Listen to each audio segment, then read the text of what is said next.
तो यहाँ हमसे पूछा गया है कि कौन सा बैन आरेख कटरा तहसील, जम्मू कश्मीर और पहलगाम इन तीनों के बीच सबसे अच्छा संबंध बताता है। ठीक, अब हम यहाँ पर बात करें तो देखिए हमने आपको हमेशा ही बोला है कि स्लोगन सॉल्व करना है आपको, तो आपको क्या करना है कि देखिए जैसे कि आपके ये 3 शब्द हैं, तो इन तीनों शब्दों में से कोई भी आप 2 छांट लीजिए। सबसे पहले आप कोई भी 2 छांट लीजिए, जैसे कि हमने छांट लिया, एक कटरा तहसील ले लिया और एक ले लिया पहलगाम। ठीक, तो यहाँ पर देखिए जैसे कि हमने बोला कि एक है आपका कटरा तहसील, एक है आपका पहलगाम। ठीक, अब यहाँ पर हम बात करें, यदि आपको ना पता हो तो कटरा तहसील एक अलग जगह है और पहलगाम जो है वह एक अलग जगह है। ठीक, तो यहाँ पर क्या होगा कि ये दोनों क्या होंगे, अलग अलग हो जाएंगे।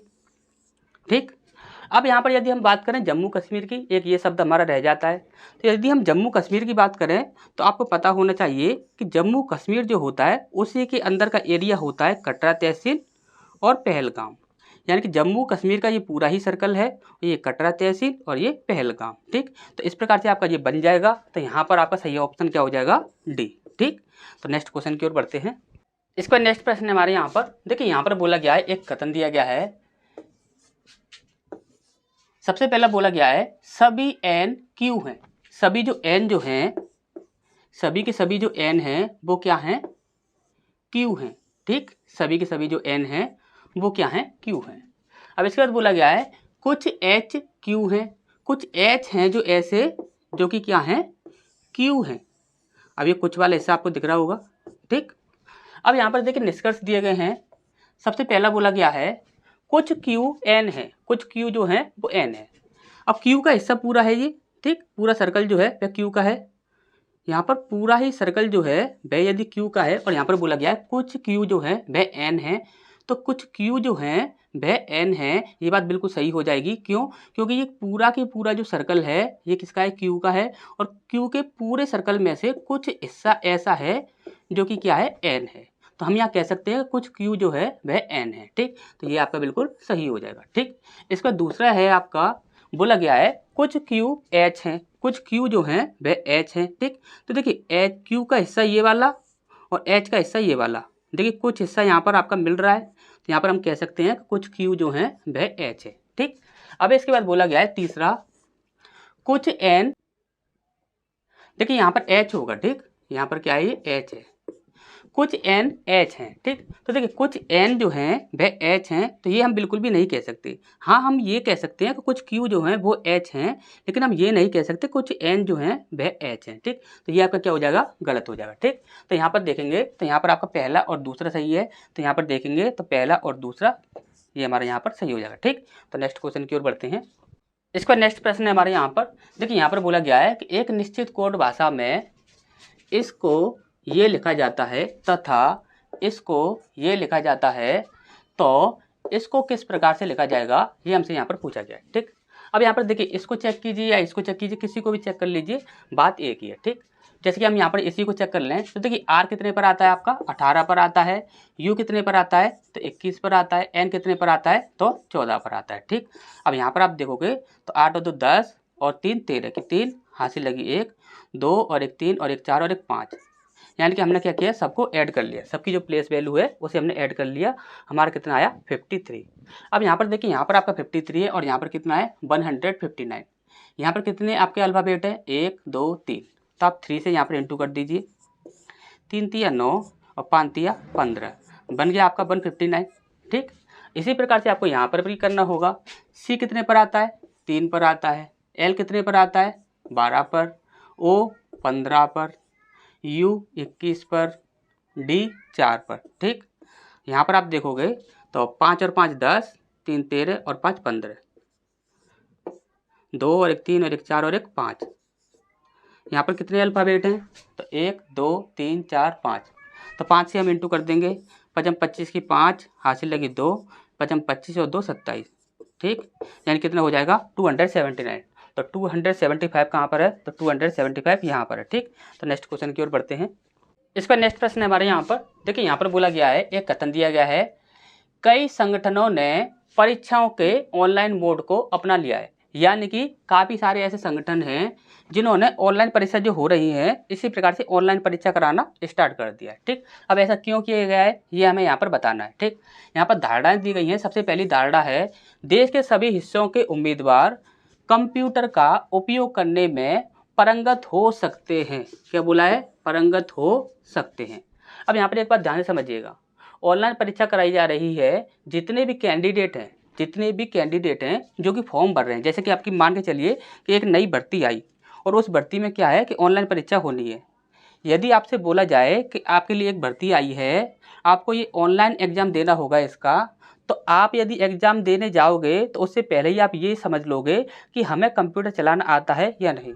यदि आपको कंप्यूटर चलाना आता है, आपको कंप्यूटर की थोड़ी बहुत नॉलेज होगी तो आप फॉर्म भरोगे। यदि आपको कंप्यूटर की नॉलेज नहीं होगी तो आप फॉर्म नहीं भरोगे। ठीक, या फिर आप ये भी सोच सकते हो कि हम क्या करेंगे कि एग्जाम होने से पहले ही कंप्यूटर के बारे में नॉलेज ले लेंगे। ठीक, तो यहाँ पर ये ऐसा हो सकता है कि देश के सभी हिस्सों के उम्मीदवार कंप्यूटर का उपयोग करने में पारंगत हो सकते हैं, ये सोचकर ऐसा किया गया हो, तो यहाँ पर हम इसे सही मानेंगे। ठीक, इसे हम गलत नहीं मानेंगे।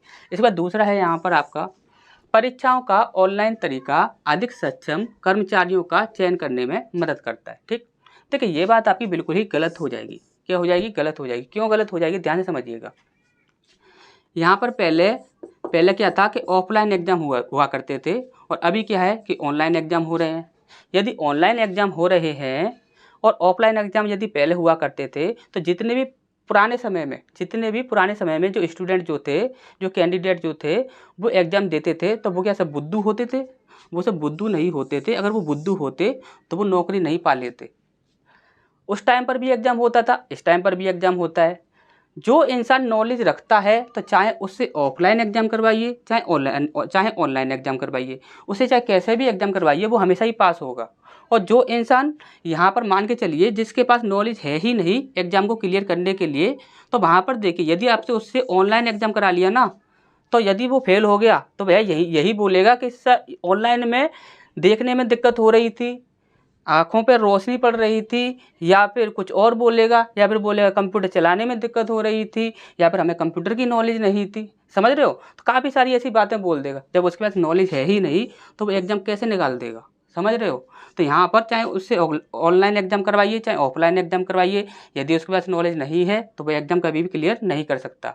यदि जिसके पास एग्ज़ाम क्लियर करने के लिए नॉलेज है, उसने अच्छे से पढ़ाई कर ली है, तो चाहे उससे ऑफलाइन एग्ज़ाम करवाइए चाहे ऑनलाइन एग्ज़ाम करवाइए, वो हमेशा ही पास होगा, वो हमेशा ही नौकरी पाने के लिए सक्षम रहेगा। ठीक, तो ये बात बिल्कुल ही गलत है कि परीक्षाओं का ऑनलाइन तरीका अधिक सक्षम कर्मचारियों का चयन करने में मदद करता है। ठीक, तो ये आपका गलत हो जाएगा। ठीक, तो यहाँ पर केवल पहला ही हमारा सही रहेगा, तो यहाँ पर देखेंगे तो बी ऑप्शन जो है वो हमारे यहाँ पर सही हो जाएगा। ठीक, तो नेक्स्ट क्वेश्चन की ओर बढ़ते हैं। इसका नेक्स्ट प्रश्न है हमारे यहाँ पर देखिए, यहाँ पर बोला गया है कौन सा विकल्प समुच्चय दिए गए समुच्चय से सबसे अच्छा मेल खाता है। सबसे अच्छा मेल कौन खाता है? यानी कि ये वाला हमारा जो समुच्चय दिया गया है, इस समुच्चय से इनमें से कौन सा एक समुच्चय है जो कि सबसे अच्छा मेल खाता है, यानी कि इसके जैसा है बिल्कुल। ठीक, तो यहाँ पर देख लेते हैं हम यहाँ पर हमारा क्या दिया गया है। तो यहाँ पर देखिए 8 का यदि हम 5 से इंटू करें तो 8 पंजे 40 होगा। यदि हम 8 का 7 से इंटू करें 8 तो 7 56 होता है। ठीक, इसी प्रकार से हम यहाँ पर देखें तो देखिए 3 गुणा 5 करें 15 हो जाएगा और 3 गुणा 7 करें तो 21 हो जाएगा। ठीक, इसी प्रकार से देखिए वैसे हमें आंसर तो यहाँ पर मिल चुका है, पहले 5 से गुणा करो फिर आपका 7 से गुणा कर दो, आंसर तो हमें वैसे मिल ही चुका है। और भी एक बार चेक कर लेते हैं, जैसे कि हम बोलें 7 चौक 28 होता है, 7 का 4 में गुणा करेंगे तो हमारा 28 बनेगा, तो ये तो आपका वैसे ही गलत हो गया। देखिए 5 का गुणा 4 में करेंगे तो 5 चौक 20 होता है, ये भी गलत हो गया। यहाँ पर देखेंगे तो 6 का गुणा हम 4 में करेंगे तो 6 चौक 24 होता है। ठीक, तो यहाँ पर देखिए 4 का गुणा कर रहा है, यहाँ पर 5 का गुणा कर रहा है, फिर 7 का कर रहा है, यहाँ पर भी 5 का कर रहा है फिर 7 का कर रहा है, यानी कि सही आंसर हमारा क्या होगा? ए होगा। ठीक, तो नेक्स्ट क्वेश्चन की ओर बढ़ते हैं। इसका नेक्स्ट प्रश्न हमारे यहाँ पर देखिए, यहाँ पर बोला गया है कि एक निश्चित कूट भाषा में इसको ये लिखा जाता है। देखिए इसको ये लिखा जाता है, इसको ये लिखा जाता है और इसको ये लिखा जाता है। ठीक, तो यहाँ पर ही का कूट क्या होगा ये हमसे यहाँ पर पूछा गया है। ठीक, अब देखिए हमेशा याद रखिएगा जिसका आपसे पूछा गया है सिर्फ आपको उसी को सेलेक्ट करना है। जिस लाइन में आपका ये दिया गया है सिर्फ उसी को सेलेक्ट करना है और उसके साथ वाले जितने भी होंगे उन्हें आपको कैंसिल कर देना है। ठीक, तो यहाँ पर देखिए जिससे क्या होगा, टाइम बच जाएगा। ही है यहाँ पर। ठीक, हमें ही का ही निकालना है। ठीक, अब यहाँ पर ही हमने सेलेक्ट कर लिया। अब यहाँ पर देखिए यहाँ पर क्या क्या है, 1 2 3, यहाँ पर 3 शब्द आपके दिए गए हैं, तो इन्हें हमें कैंसिल करना है। तो यहाँ पर देखिए कैन है यहाँ पर और कैन यहाँ पर है, यानी कि पहले में और तीसरे में कुछ ना कुछ आपका कॉमन होगा। तो देखिए पहले में और तीसरे में आपका RE कॉमन है, ठीक, कैंसिल कर दिया। इसके बाद यहाँ पर देखेंगे तो यहाँ पर आपका गो है, यहाँ पर आपका गो है, ठीक। गो को कैंसिल करना है तो पहले में ही और तीसरे में ही देखना होगा, तो पहले और तीसरे में देखेंगे तो NA और NA ये आपका कॉमन है। इसके बाद हम यहाँ पर नेक्स्ट देखेंगे तो इनसाइड, इनसाइड और इनसाइड ये किसमें है, दूसरे में और तीसरे में। तो दूसरे और तीसरे में कौन सा कॉमन है, तो दूसरे और तीसरे में है आपका PE, ठीक। अब यहाँ पर हमारा आंसर क्या आ गया, KE। क्या आंसर आ गया हमारा, KE। तो यहाँ पर देखिए ये जो है आपका ही का कोड क्या हो जाएगा, KE, क्योंकि सिर्फ हमारा यही बचा है, तो KE हमारा आंसर हो जाएगा B, ठीक। तो नेक्स्ट क्वेश्चन की ओर बढ़ते हैं। इस पर नेक्स्ट प्रश्न हमारे यहाँ पर देखिए, यहाँ पर बोला गया है कि प्रश्न चिन्ह के स्थान पर क्या आएगा। ये जो आपकी नंबर सीरीज है इसमें यहाँ पर क्या आएगा ये हमें यहाँ पर बताना है, ठीक। अब यहाँ पर देखिए यहाँ पर क्या करते हैं, सबसे पहले हम इनका अंतर देख लेते हैं। यदि हम 9 का और 21 का यदि हम अंतर देखें तो हमारा बनता है यहाँ पर 12। कितना बन जाता है आपका, 12 अंतर बन जाता है। अब यहाँ पर 21 और 53 इसके बीच में यदि अंतर देखें तो यहाँ पर कितना आ जाएगा, 2 और यहाँ पर कितना आ जाएगा, 3। कितने का अंतर है, 32 का। अब इसका नेक्स्ट देखें, हम इन दोनों के बीच में अंतर देखें तो यहाँ पर देखिए 3 4 5 यानी कि 2 और यहाँ पर 5 और यहाँ पर 7 हो जाएगा, ठीक। 72 का अंतर है। इन दोनों के बीच में देखें तो 5 और 2 7, 2 और यहाँ पर देखेंगे 5 6 7, ठीक, और यहाँ पर 1, ठीक। कितने का आ गया आपका, 152 का अंतर आ गया, ठीक। अब यहाँ पर आप देख रहे हो तो यहाँ पर कुछ भी आपको ऐसा दिख रहा है जिससे कि आपका सॉल्व हो सके ये प्रश्न, तो आपको यहाँ पर इस प्रकार से कुछ भी नहीं दिख रहा है, ठीक। जब कभी भी आपको इस प्रकार की कंडीशन बन जाए तो आपको हमेशा एक काम और करना है साथ में, कि आप जो भी आपके अंतर निकाले हैं इन अंतरों का भी अंतर निकाल दीजिए, ठीक। जैसे कि हम यहाँ पर बोले हैं 12 और 32 के बीच में अंतर कितने का हो जाएगा, 0 और यहाँ पर हो जाएगा आपका 2, तो यानी कि यहाँ पर कितने का अंतर आ गया आपका, 20 का अंतर आ गया। अब यहाँ पर हम देखें तो यहाँ पर कितना हो जाएगा, 0 और यहाँ पर 4, यानी कि 40 का अंतर आपका यहाँ पर हो गया। अब यहाँ पर हम देखें तो यहाँ पर आपका 0 और यहाँ पर 3 और 5 8, यानी कि 80 का अंतर यहाँ पर हो गया। अब आप यहाँ पर देख रहे हो तो यहाँ पर आपकी एक सीरीज बनती जा रही है, यानी कि 20 का डबल किया आपका 40 हो गया और 40 का डबल किया आपका 80 हो गया। अब 80 का डबल करेंगे तो हमारा यहाँ पर एक बनना चाहिए। 80 का डबल कितने का हो जाएगा, 160। अब 160 को आप इसमें ऐड कीजिए, आपका जितना भी अंतर होगा वो आपको मिल जाएगा। यानी कितना हो जाएगा, 2 और 6 और 5 11 की 1 हासिल लगी 1, 1 और 1 2 और 1 3, कितना हो गया आपका 312। अब 312 को आप इसमें ऐड कर दीजिए, 7 और 2 9, 7 और 1 8 और 3 और 2 5, यानी कि 589। 589 कहाँ पर है, तो देखिए 500, देखिए यहाँ पर डी ऑप्शन है आपका 589, ठीक। तो नेक्स्ट क्वेश्चन की ओर बढ़ते हैं। इसका नेक्स्ट प्रश्न है हमारे यहाँ पर, देखिए यहाँ पर बोला गया है A और B एक विवाहित जोड़ा है। A और B जो हैं, A और B जो हैं वह एक विवाहित जोड़ा है। तो हमने क्या किया, इनको चौकोर डिब्बे में बंद कर दिया, ठीक।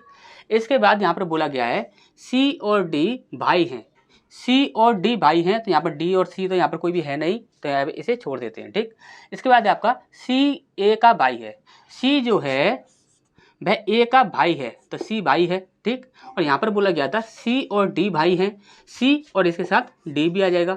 C और D क्या है, भाई हैं, ठीक। अब इसके बाद बोला गया है यहाँ पर लास्ट, देखिए जब ये इसका भाई ये इसका भाई, तो यहाँ पर ये क्या हो जाएंगे, आपस में भाई भाई हो जाएंगे। अब यहाँ पर हम देखते हैं D B से किस प्रकार संबंधित है। अब D B से किस प्रकार से संबंधित होगा, अब यहाँ पर देखिए इसकी शादी यदि इसके साथ हुई है तो इसके बहन भाई जितने भी होंगे वो इसे क्या कहेंगे, इसे जीजा कहेंगे। क्या कहेंगे, जीजा कहेंगे। जब इसे ये लोग जीजा कहेंगे तो यहाँ पर क्या हो जाएगा आपका ब्रदर इन लॉ। क्या हो जाएगा, ब्रदर इन लॉ। अब यहाँ पर आपको इस बात को लेकर कंफ्यूज नहीं होना है कि यहाँ पर बी जो है इसका लिंग निर्धारित नहीं है कि यह लड़का है या लड़की है। तो इस बात के लिए आप यहाँ पर ऑप्शंस में आ जाइए। यहाँ पर आप देखोगे तो यहाँ पर क्या है, ब्रदर इन लॉ, यानी कि मेल होना चाहिए, ठीक। इसके बाद बी ऑप्शन जो है वो क्या है, वो भी आपका भाई है, तो यानी कि वो भी मेल है। सन इन लॉ ये भी आपका मेल है। कजिन ये भी आपका मेल या फीमेल ये तो आपका हो सकता है, ठीक। लेकिन यहाँ पर कजन तो कभी भी आंसर नहीं आ सकता, इसका मतलब ये क्या है, ये मेल है, ठीक। अच्छे समझ आ गया होगा। नेक्स्ट क्वेश्चन की ओर बढ़ते हैं। इसका नेक्स्ट प्रश्न हमारे यहाँ पर देखिए, यहाँ पर क्या है कि यहाँ पर बोला गया कि प्रश्न चिन्ह के स्थान पर क्या आएगा, यानी कि यहाँ पर क्या आएगा ये हमें यहाँ पर बताना है, ठीक। तो ये आपकी देखिए रेशियो वाली कंडीशन है, ठीक, रेशियो वाली कंडीशन है, इनको अलग कर देते हैं। जैसे कि हम यहाँ पर बात करें तो देखिए वैसे ऑप्शंस की बात करें तो देखिए लास्ट बीच में तो आपका देखिए के ही आना है, बीच वाले को तो यहाँ पर आपको चेक करने की आवश्यकता नहीं है, ठीक। बीच वाले में तो आपका के ही आना है। ठीक, हमें क्या करना होगा कि यहाँ पर देखिए लास्ट में और फर्स्ट में इस प्रकार से भी कॉमन दिए गए हैं, तो हमें दोनों को ही चेक करना होगा। सबसे पहले चेक कर लेते हैं पी आपका कितने पर आता है 16 पर, और डब्ल्यू कितने पर आता है आपका 23 पर आता है। ठीक, तो 16 और 4, 4 और 3 7, यानी कि यहाँ पर 7 का अंतर है। ठीक, यहाँ पर +7 हो रहा है। यहाँ पर हम देखेंगे तो m 13 पर आता है और t आपका 20 पर आता है, तो ये भी आपका +7 हो रहा है। ठीक, क्या हो रहा है +7 हो रहा है, यानी कि यहाँ पर भी +7 करेंगे। 7 और 2 कितने होते हैं 9, यानी कि 9 पर कितना आएगा आपका i आएगा। ठीक, तो यहाँ पर देखिए i आएगा, तो ये वाला ऑप्शन तो यहाँ पर आपका कैंसिल हो जाता है। ठीक, इन तीनों में आपका i है। अब यहाँ पर देख लेते हैं, फर्स्ट वाले को देख लेते हैं। तो यहाँ पर देखिए ये है आपका 20 और ये है आपका आता 26 पर आता है z, तो यानी कि यहाँ पर कितना है +6 है। ठीक, यहाँ पर हम देखेंगे तो p आपका 16 पर और यहाँ पर v जो होता है वह आपका 22 पर, तो 16 4 और 2 6, यानी कि +6 हो रहा है। यहाँ पर भी 19 पर s आपका 19 पर आता है, 19 में आपका 6 जोड़ेगा तो यहाँ पर कितना हो जाएगा 20 और 5 25, यानी 25 हो जाएगा। 25 पर कितना आता है 22 आता है, तो 22 कहाँ पर है तो देखेंगे तो 22 आपका यहाँ पर है, तो यही हमारा सही आंसर हो जाएगा। ठीक, तो नेक्स्ट क्वेश्चन की ओर बढ़ते हैं। इस पर नेक्स्ट प्रश्न हमारे यहाँ पर देखिए, यहाँ पर बोला गया है, आपके कथन दिए गए हैं। सबसे पहला है सभी शिक्षक अनुभवी हैं। सभी जो शिक्षक हैं, शिक्षक वो क्या हैं अनुभवी, क्या हैं अनुभवी हैं। ठीक, इसके बाद बोला गया है कुछ शिक्षक स्पिंस्टर हैं। देखिए स्पिंस्टर जो होता है वह होता है शादीशुदा। ठीक, याद रखिएगा।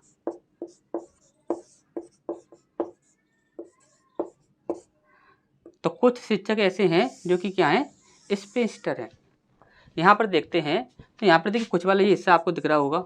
इसके बाद यहाँ पर निष्कर्ष दिए गए हैं। सबसे पहला है आपका कुछ अनुभवी स्पिंस्टर हैं। तो यहाँ पर देखिए कुछ अनुभवी स्पिंस्टर हैं, यानी कि अनुभवी का जो एरिया है ये आपका पूरा की पूरा जो एरिया है ये अनुभवी का ही है, और स्पिंस्टर का एरिया जो है वो आपका क्या है ये वाला है। तो यहाँ पर हम कह सकते हैं कि यहाँ पर कुछ हिस्सा ऐसा मिल रहा है, तो यहाँ पर हम कह सकते हैं कुछ अनुभवी जो हैं स्पिंस्टर हैं। ठीक, तो ये आपका सही हो जाएगा। ठीक, इस पर नेक्स्ट है आपका दूसरा वाला कुछ स्पिंस्टर अनुभवी हैं। तो यहाँ पर देखिए अनुभवी जो है इसका पूरा की पूरा ये एरिया है, और स्पिंस्टर का ये पूरा एरिया है, फिर से आपका ये पूरा एरिया मिल रहा है, यानी कि ये दोनों ही बातें आपकी क्या होंगी सही होंगी। यहाँ पर देखिए कुछ अनुभवी स्पिंस्टर हैं, अनुभवी को बोला गया है पहले, फिर उसके बाद बोला गया स्पिंस्टर को अनुभवी बोल दिया गया है, यानी कि दोनों ही आपस में पलट दिए गए हैं। चाहे कैसे ही पलट लीजिए बात तो आपकी एक ही होगी। ठीक, तो यहाँ पर दोनों ही आपके सही हो जाएंगे। ठीक, तो 1 और 2 दोनों।